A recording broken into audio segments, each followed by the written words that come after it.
Minister, there is chaos currently in the country in terms of the location of IPAS centres. An absolute chaos. The whole space is now rife with speculation and rumour at the moment. There's no doubt in my mind that certain investors are putting in applications for an IPAS centre on properties they don't own.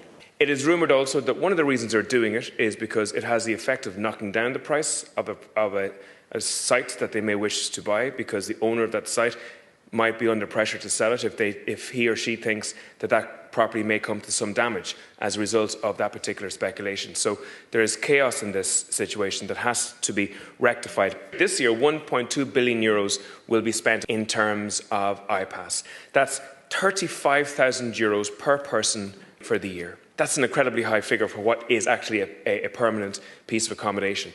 The whole system of how you're making a small few number of people extremely wealthy in certain parts of the countries is both very damaging for local communities, but it's also very damaging for the taxpayer. You need to get a grip on the cost of this particular process. Up to 80% of the people who are applying for IPAS this year so far are failing.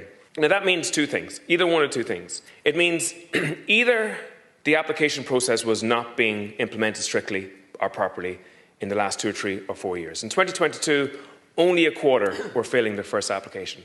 Or it means that a new cohort of people are now applying for IPAS in this country. That may be the case because the message that was sent out from this country over the last 4 or 5 years was incredible. The message that was sent out was that Ireland was a soft touch in terms of IPAS applications. There's about 270 roads going north-south across the border.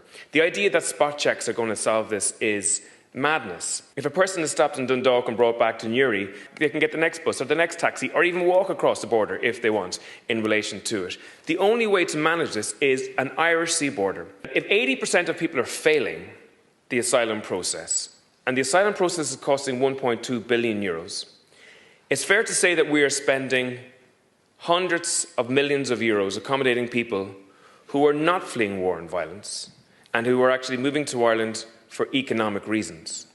Now, I believe we have a moral responsibility to try and protect people who are fleeing war and violence. But it's very clear from the figures that you're answering is that many, many people, if not the vast majority of people in that process, are not fleeing war and violence. Last year, we added 100,000 people onto the population of the state. It's equivalent to a city of Galway. Galway has a university, it has a hospital, it has dozens of schools, and it has tens of thousands of houses. You are not building that infrastructure in this country on an annual basis. It's going to put pressure on society. It's going to make people feel that they're in competition for those scarce resources.